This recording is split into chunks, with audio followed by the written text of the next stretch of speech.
Imagine que na Grande Jerusalém, aos arredores da Grande Jerusalém, nasce uma criança. E você ouve o choro dessa criança. E a mãe, auxiliada pela parteira, nós estamos falando ainda lá na antiga Jerusalém, ela pergunta: é menino, é menina? E a parteira diz: é um menino, é um menino, é um Davi. Eles gostavam de dizer isso numa alusão ao cumprimento do Messias. É um menino, é um menino. E o pai perguntando: como é esse menino? Ele tem todos os dedinhos das mãos? Tem todos os dedinhos. Mas na mão direita e na mão esquerda? Sim, na mão direita e esquerda. É um menino bonito. Parece comigo? Pergunta o pai. É a sua cara. E a mãe diz: como? Mas tem o seu nariz, não se preocupe. E nasce essa criança enchendo de alegria aquele casal. Mas os dias vão passando. E os pais começam a perceber que o filho deles não tem o brilho nos olhos da maioria das crianças. Vão passando os dias e os pais percebem que o filho deles, diferentemente da maioria das crianças, não consegue acompanhar os movimentos do quarto com os olhos. E quem sabe, alguns meses depois, veio a sentença. Nós lamentamos informar, mas o teu filho é cego. Cego de nascença. Possivelmente um ponto de interrogação imenso surgiu naquela hora. Na hora da constatação de que se tratava de uma criança cega de nascença. Como será a vida dele? A vida dele numa Jerusalém antiga, sem um sistema de seguro social. Ele vai viver do quê? Como esse menino vai se sustentar? Talvez os pais perguntassem: o que nós fizemos de errado para merecer isso? Por que o nosso filho? E o nosso exercício de imaginação se encerra aqui. Porque nós temos um texto na Palavra de Deus que conta a história desse homem que nós mais ou menos imaginamos como talvez tenha começado. Eu peço a gentileza dos irmãos abrirem suas Bíblias no Evangelho segundo João, capítulo 9.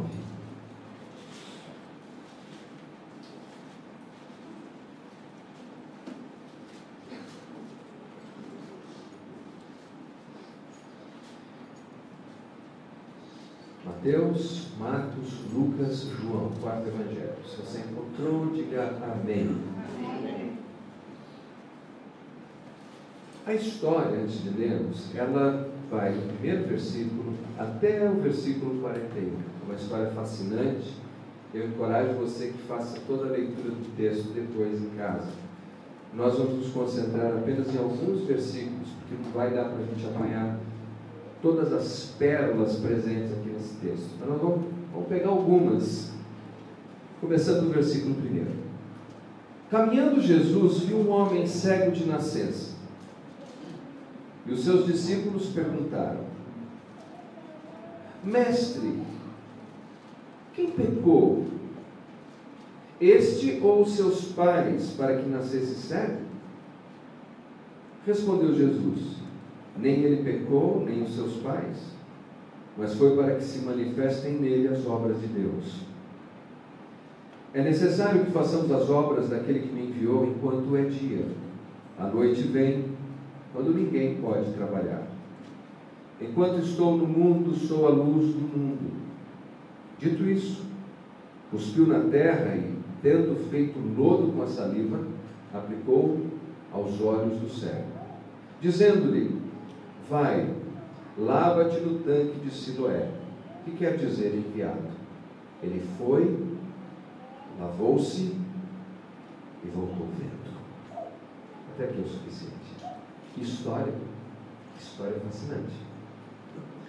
Quando nós estudamos o Evangelho, nós vemos algumas coisas curiosas. Por exemplo, Jesus, a primeira pessoa que Jesus cura, que tem um problema, um sofrimento desde a sua nascença, é esse homem. No livro de Atos, nós encontramos outras pessoas que foram curadas e que sofriam desde o seu nascimento. Mas veja que para os discípulos de Jesus, essa situação é inusitada, ela é nova.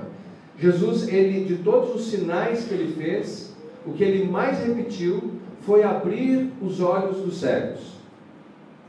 Isso porque quando nós estudamos o Antigo Testamento, por exemplo, Isaías capítulo 29, se uma boa alma quiser ler para a gente, eu agradeço. Isaías capítulo 29, versículo 18. E uma outra boa alma, Isaías 35, versículo 5. Naquele dia, os surdos ouvirão as palavras do livro, e os cegos, livres já da escuridão e das trevas, as verão. Os cegos ficarão livres das suas trevas, eles verão. Era uma promessa da vinda do Messias e o que faria o Messias. 35:5. Então os cegos verão e os surdos ouvirão. Os cegos verão. Estou enfatizando o cego, que é o nosso assunto dessa manhã. Isaías 42, versículo 7. Para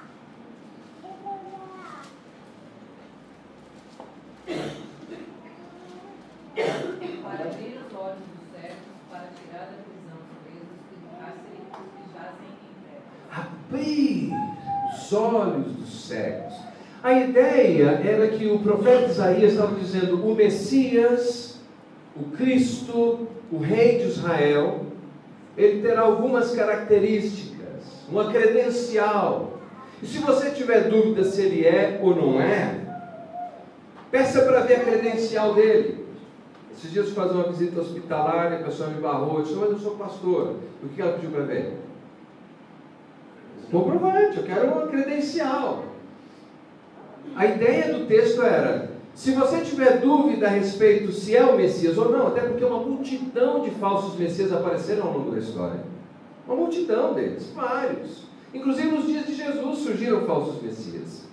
Mas se ele pode abrir os olhos dos cegos, bingo, você achou o Messias. Está aí a credencial dele. No entanto, este é o primeiro sinal que Jesus fará para alguém que sofre desde o seu nascimento.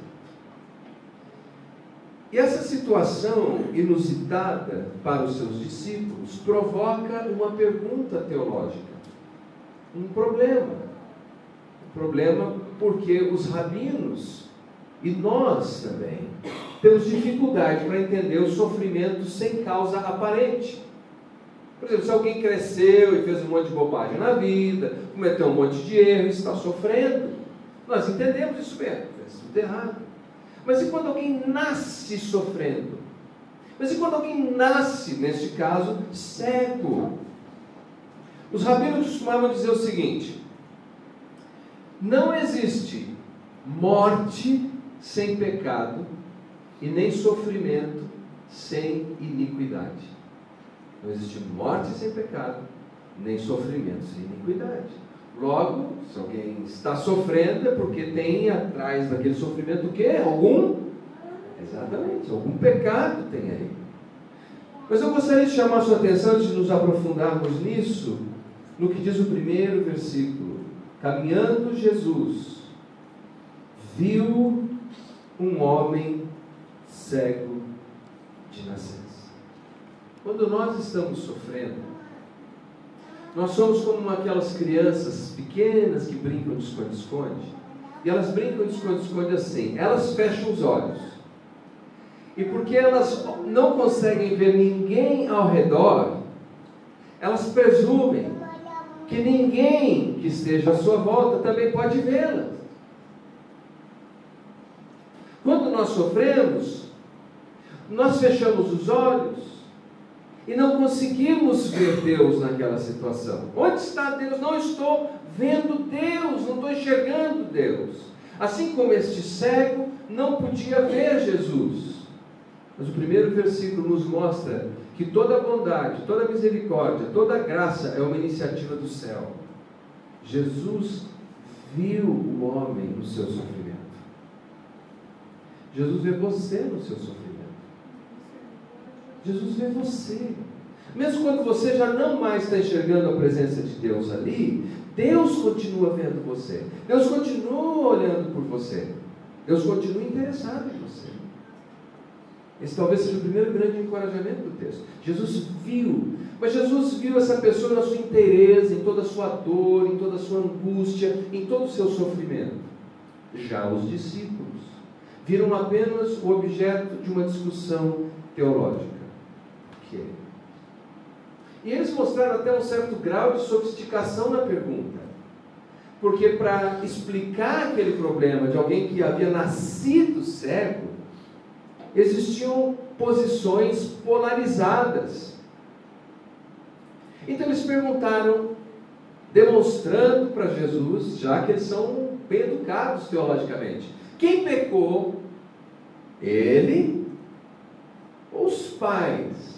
Para que ele nascesse assim? Porque afinal de contas nós sabemos, não existe morte sem pecado e não existe sofrimento sem iniquidade. Esse era um pensamento muito comum. Lembra dos amigos de Jó?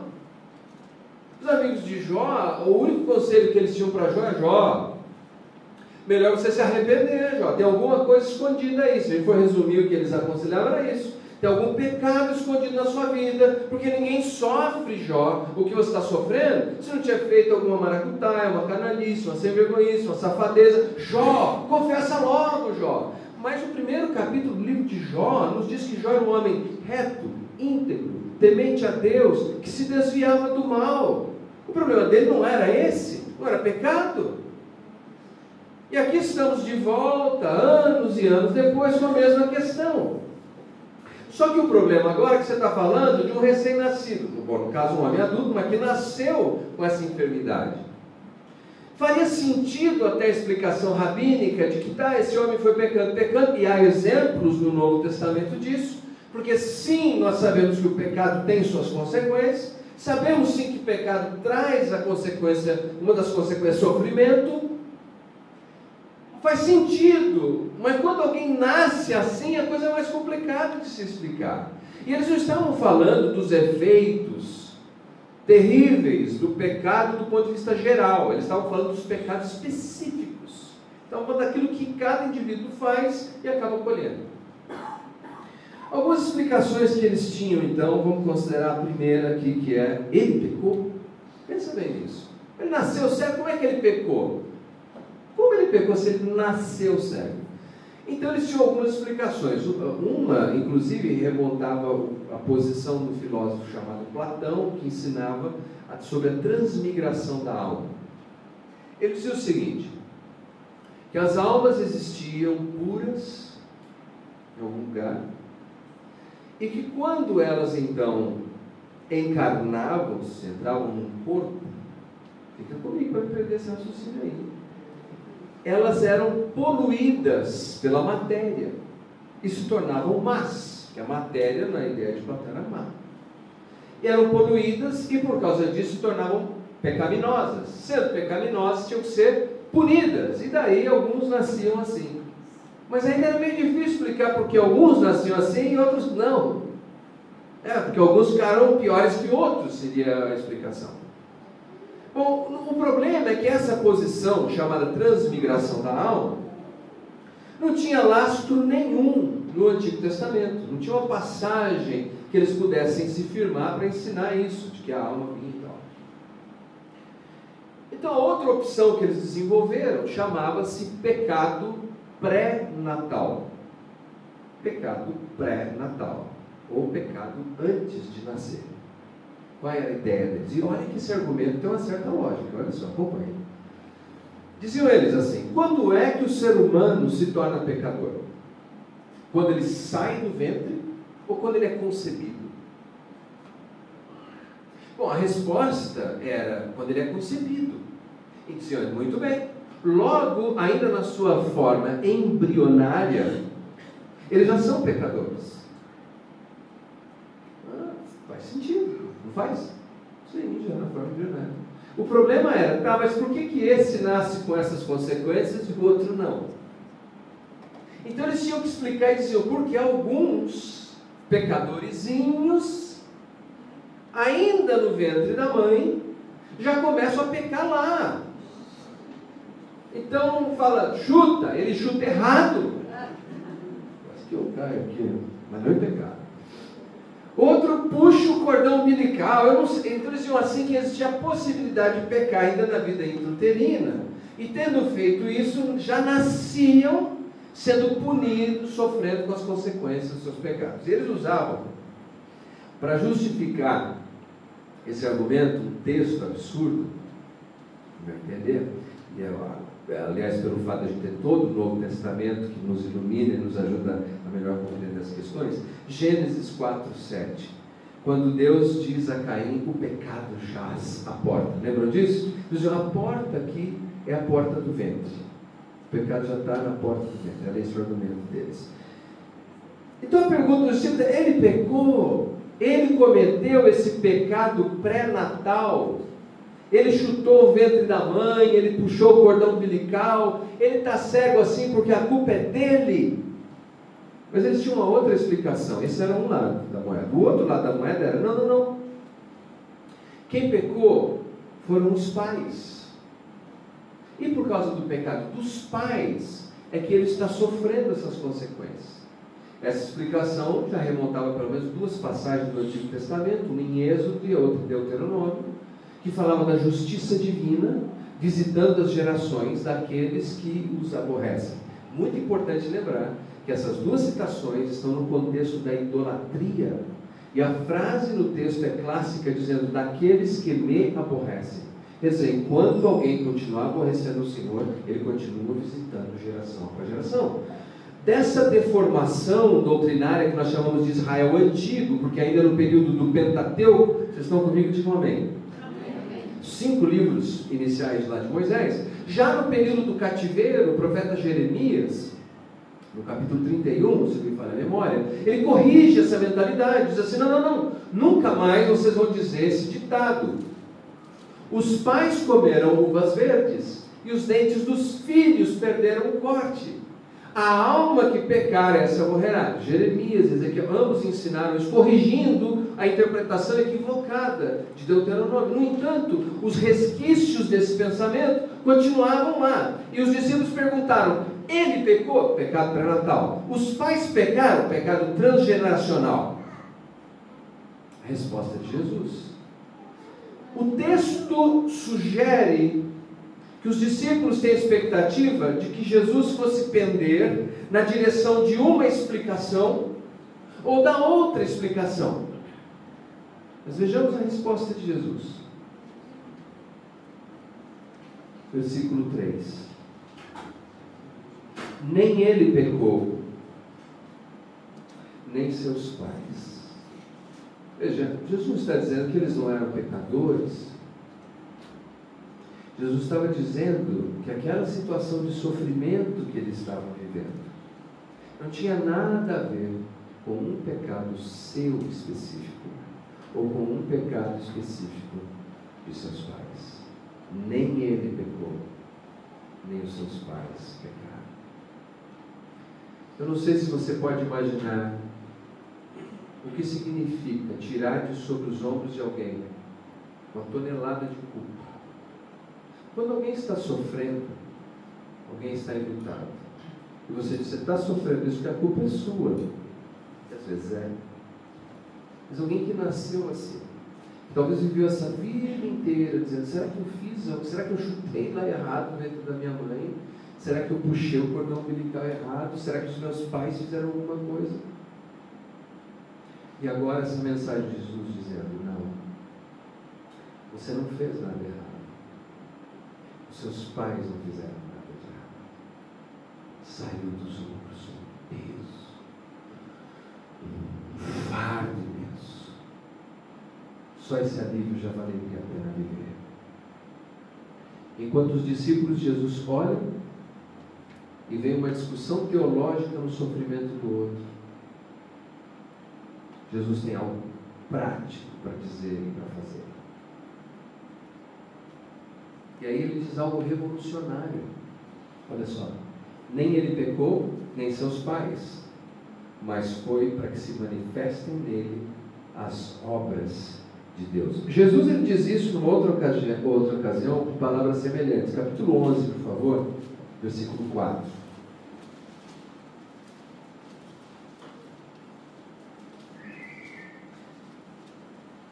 Você encontrou 11:4? Diga amém.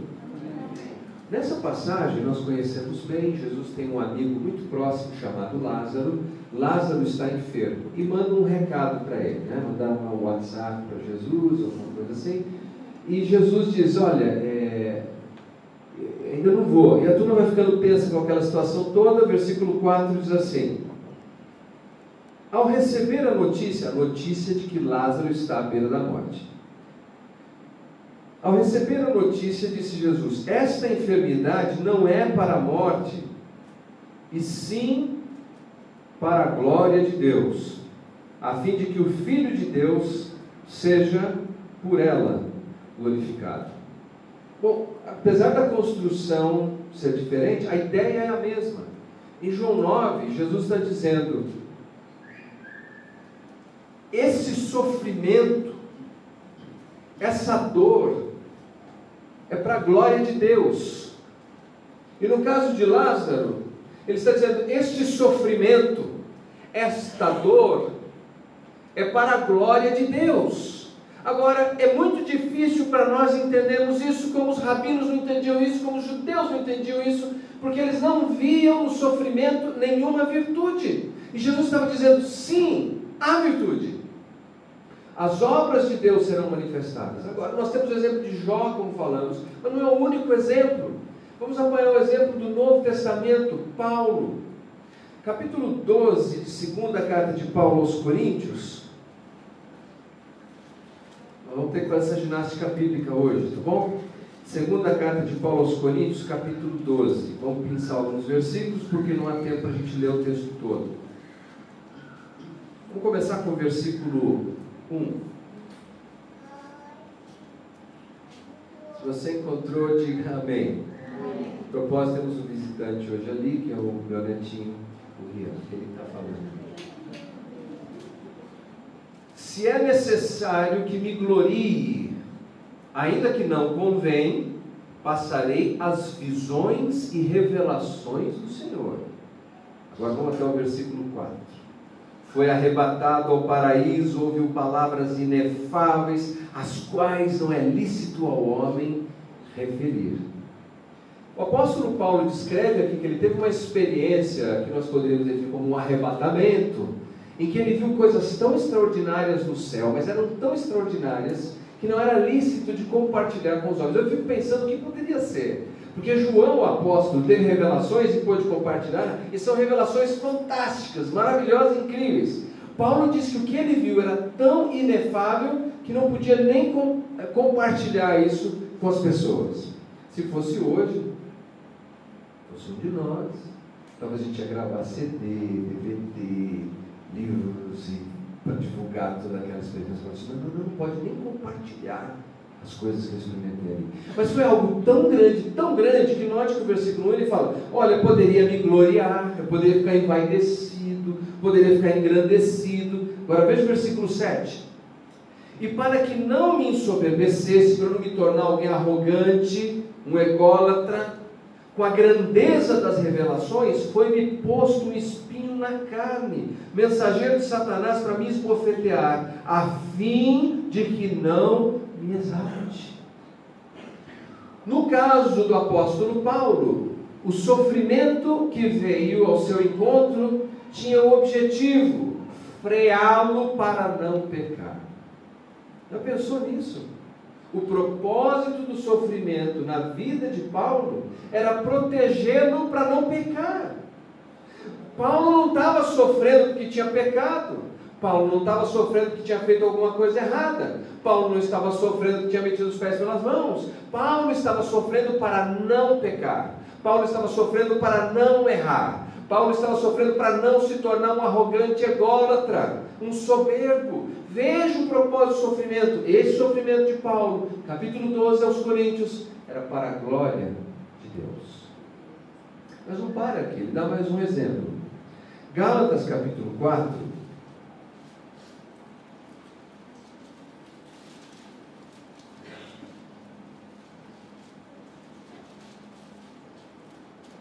versículo 13. Gálatas capítulo 4, versículo 13. Paulo, mais uma vez escrevendo, diz assim: E vós sabeis que vos preguei o Evangelho a primeira vez por causa de uma enfermidade física. Eu preguei o Evangelho para vocês, irmãos da igreja da Galácia, a primeira vez por causa de um sofrimento. Foi por causa de uma enfermidade física que Deus me deu a oportunidade, a motivação para anunciar a mensagem do Evangelho para vocês. Sofrimento para a glória de Deus.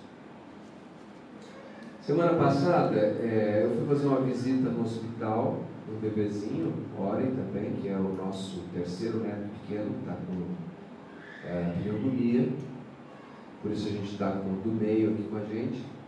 E quando eu fiz a visita, orei por ele, orei com a Jennifer, minha filha, fui sair, aí já me pediram para visitar uma outra mãe, e em pouco tempo eu visitei naquele hospital umas 12 ou 13 mães e seus filhos, e falei de Jesus e orei por aquelas pessoas. Naquela hora eu me lembrei dessa passagem. Por causa de uma enfermidade física, anunciei o Evangelho. Talvez não existiria uma outra oportunidade para estar falando com aquelas pessoas. Um sofrimento para a glória de Deus.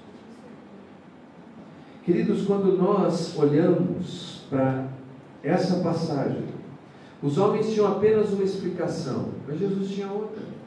Sim, existe um sofrimento que traz glórias a Deus. Eu não sei o que você está sofrendo. Eu não sei o que você está passando na sua vida. Eu não sei o que veio ao seu encontro. E é possível sim que você olhe e fale: eu não fiz nada errado. Nessa não. Eu já fiz, mas nessa aqui eu não errei. E você pode lembrar que Jesus vê você no seu sofrimento. E Ele diz a você: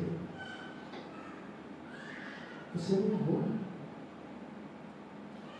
Seus familiares erraram. E talvez você não entenda tudo isso que você está passando. Mas nós vamos fazer desse sofrimento algo que glorifique a Deus. Como podemos glorificar a Deus no meio do sofrimento? Eu gostaria de propor duas maneiras. A primeira é que Deus capacita o sofredor por meio da sua graça. Se você olhar na vida, quem sofre com Jesus e quem sofre sem Jesus é muito diferente. Todo mundo vai ter algum grau de sofrimento nesse mundo caído. Mas quem sofre com Cristo é muito, muito diferente daqueles que sofrem sem Cristo. Como eu li a respeito desse homem que disse assim, à beira da morte, ele mandou um recado: chame os meus irmãos, os meus parentes, os meus amigos, porque eu quero que eles vejam como morre um cristão. O cristão morre diferente. Que responsabilidade, hein? Porque na hora de morrer tem gente que morre esperneando. Não, ainda não. Esse homem teve tamanha fé em Deus, tamanha coragem, convicção, e falou: chama os meus amigos, chama os meus familiares, eu quero que eles vejam como morre um cristão.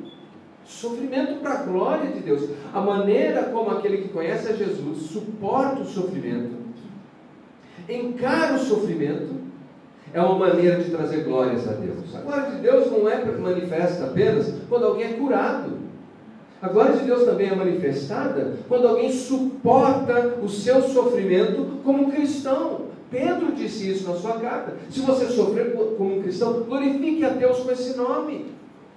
Então você olha para o sofrimento daquele que conhece Jesus e você fala: como ele sofre diferente. Eu já contei para vocês, mas eu não me canso dessa experiência que tive visitando um hospital a pedido de uma pessoa, um hospital que na época era praticamente reduziu-se a um depósito de gente à beira da morte. E eu fui visitar essa senhora que já estava ali praticamente abandonada. E ela me disse assim, eu começando o ministério, fazer aquela visita, tentar levar um encorajamento, ela disse assim, falou: pastor, canta aquela música para mim. Não creio num Cristo vencido, cheio de amargura, semblante de dor. Eu creio num Cristo de rosto alegre, pois creio num Cristo que é vencedor. É uma história que não sai de mim. Eu fui levar um consolo, eu saí consolado. Sofrimento, para a glória de Deus. A segunda maneira como nós tornamos um sofrimento, um tipo de sofrimento que glorifica a Deus, é quando nós, que estamos à volta, vamos ao encontro daqueles que sofrem e oferecemos amparo e socorro e graça e bondade. Quando nós nos empenhamos para aliviar a dor do outro, quando nós chegamos perto para tornar o dia daquela pessoa que sofre um dia um pouco melhor. Quando nós fazemos isso, disse o escritor, Jesus é o caminho está em nós, logo nós somos o caminho para o caminho, nós somos o caminho para o caminho. Ele disse, assim sendo, então vamos aliviar a dor daquele que está à nossa volta, com a nossa gentileza, com a nossa bondade, com a nossa graça. Isso faz tanto sentido, porque veja como Jesus continua explicando a história. Versículo 4, do capítulo 9, estou de volta em João 9, versículo 4. Versículo 3, ele termina dizendo, mas foi para que se manifestem nele as obras de Deus. Versículo 4. É necessário que eu faça a obra daquele que me enviou. É isso? Façamos. É necessário que façamos as obras daquele que me enviou. Enquanto é dia, a noite vem, quando ninguém pode trabalhar. Jesus nos incluiu a todos, incluiu os seus discípulos. Ele disse, olha, está vendo? Diante do sofrimento, ao invés de a gente ficar discutindo filosofia, teologia de porquê, portanto, do sofrimento, precisamos fazer as obras daquele que me enviou. Nós precisamos fazer as obras. Nós precisamos fazer a obra daquele que me enviou. Jesus incluiu você. Jesus incluiu a mim. Nós devemos fazer a obra daquele que me enviou. Mas ele termina dizendo, enquanto é dia, Jesus tem um prazo para você fazer essas obras. Tem um prazo para você fazer essas obras. E nenhum de nós sabe qual é o prazo. No caso de Jesus, era a sombra da cruz. Ele sabia que o seu ministério estava chegando ao final. Ele morreria em breve e ressuscitaria, mas o que ele deveria fazer do ponto de vista de ministério terreno se encerraria ali. Ele disse, vocês não sabem quando. Jesus apresenta aqui uma versão tradicionalista da vida, que é, você trabalha de dia e quando vem a noite você para de trabalhar.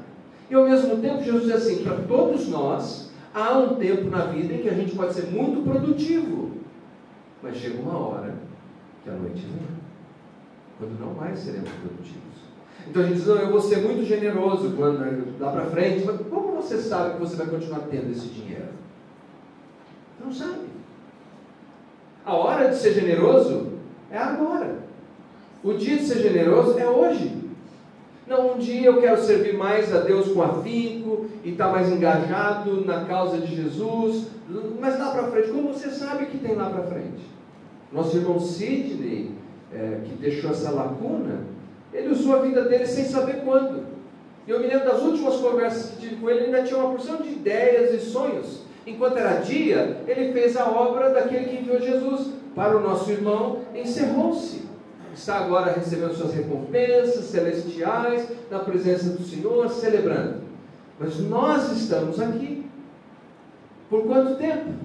Quando será a nossa noite? Até onde nós achamos que vamos continuar tendo a mesma saúde que temos hoje? Os mesmos recursos que temos hoje? Ou a mesma liberdade que temos no nosso país? Nós não sabemos. Mas nós devemos fazer as obras daquele que enviou Jesus enquanto é dia. Precisamos nos despertar. Eu acredito que a frase mais triste que alguém pode dizer é a seguinte: não há mais nada que eu possa fazer E eu não fiz o que eu deveria ter feito quando eu podia. Isso é triste demais. Porque todos nós chegaremos lá. Não há mais nada que eu possa fazer. A questão é como vai terminar. Mas eu fiz tudo o que eu devia ter feito. Ponto. Missão cumprida. O duro é terminar e dizer: eu não fiz tudo o que eu poderia ter feito. Eu não podia ter feito.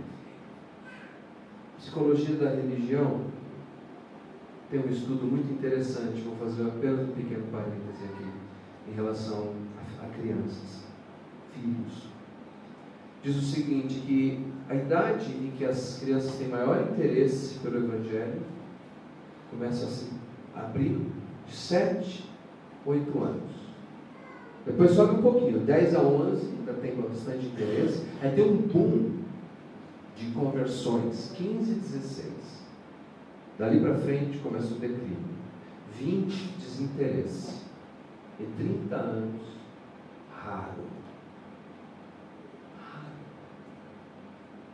A hora de fazer alguma coisa é importante.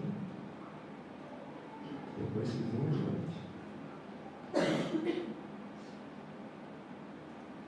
Deus, meus queridos, Ele nos chama para a gente fazer as suas obras enquanto nós temos tempo de fazer a sua obra. Eu não posso deixar esse texto sem considerar com vocês a grande ironia. Jesus vê o homem, o cego passa a enxergar, porque depois desse texto que nós lemos, Jesus faz lodo no chão. Eu queria explicar por que Jesus fez isso, mas vamos deixar para outro dia. Cuspiu, pôs no olho e ele voltou a ver. Lindo isso. O cego passa a ver. Os religiosos não veem. Jesus sentencia, ao final do capítulo, por favor, vamos ver o versículo 39. Prosseguiu Jesus, capítulo 9, versículo 39. Prosseguiu Jesus: eu vim a este mundo para juízo, a fim de que os que não veem vejam, e os que veem se tornem cegos. Os fariseus não enxergavam, não conseguiam entender quem era Jesus. Agora a ironia do texto é essa: quem vê não vê, e quem não via está vendo. E o que ele está vendo? Versículo 11.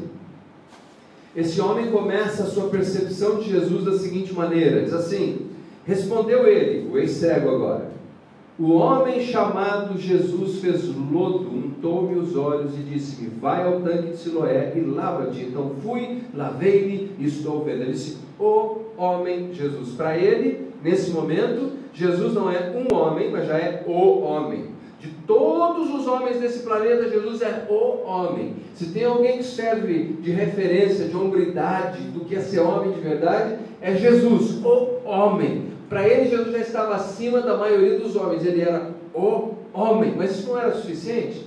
Continuaram apertando o cego e ele fazendo um exercício de introspecção e de reflexão. E aí no versículo 17 ele diz assim, veja só: de novo perguntaram ao cego: que dizes tu a respeito dele, visto que te abriu os olhos?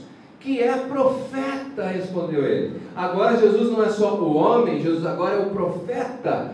Profeta é porta-voz de Deus, é aquele que fala em nome de Deus. Ele está dizendo: olha, acima de todos os homens, Jesus é o homem. E acima de todas as vozes, Jesus é a voz de Deus, Ele é profeta. Se temos que ouvir alguém, dar ouvidos à voz de alguém, é a voz de Jesus. Ele é profeta, mas não para por aí.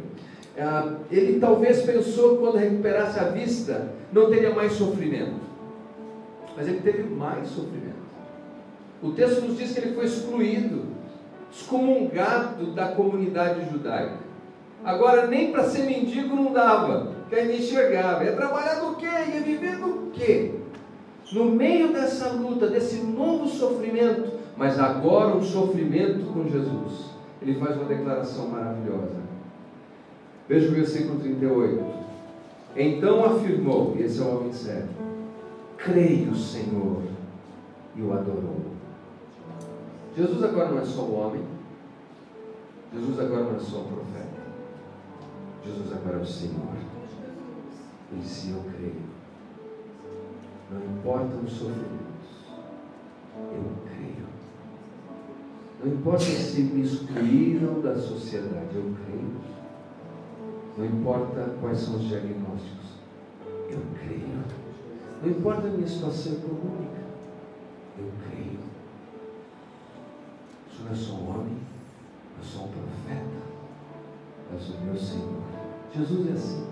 Quanto mais nos aproximamos dele, mais extraordinário ele se torna, mais maravilhoso. Quando nós nos aproximamos muito uns dos outros, a gente vai conhecendo os defeitos e as falhas. Jesus não. A gente conhece mais virtude e mais virtude. E daqui a pouco ele está tão grande, só o jeito que alguém me descreve como ele vê o tamanho de Jesus, eu já sei o quanto ele conhece de Jesus. E quando se conhece, ele é tão grande, tão grande, tão grande. Apesar disso, ele nos vê. Ele se interessa. Ele diz: o seu sofrimento será para a glória de Deus. Vamos orar. Pai querido, muito obrigado. Obrigado por essa manhã. Obrigado pelos meus irmãos e irmãs. E obrigado até mesmo pelos nossos sofrimentos. Desde que o nosso sofrer traga glórias ao teu nome, isso nos basta. Porque a tua graça, Senhor, estará conosco. O Senhor nos vê na nossa luta.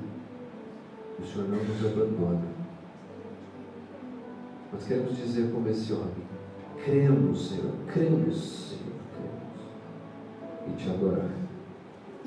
Abençoa, Pai, meus irmãos e irmãs. Que nós saímos daqui renovados pela tua palavra. Sabendo que nada, Senhor, nada, nem ninguém pode nos afastar do teu amor. Nem mesmo os nossos sofrimentos e as nossas angústias, Pai. Fica conosco, Senhor. Em nome de Jesus oramos. Nós Salvador, no nome dele oramos. Amém, Senhor. Amém. Você recebe a palavra de Deus nessa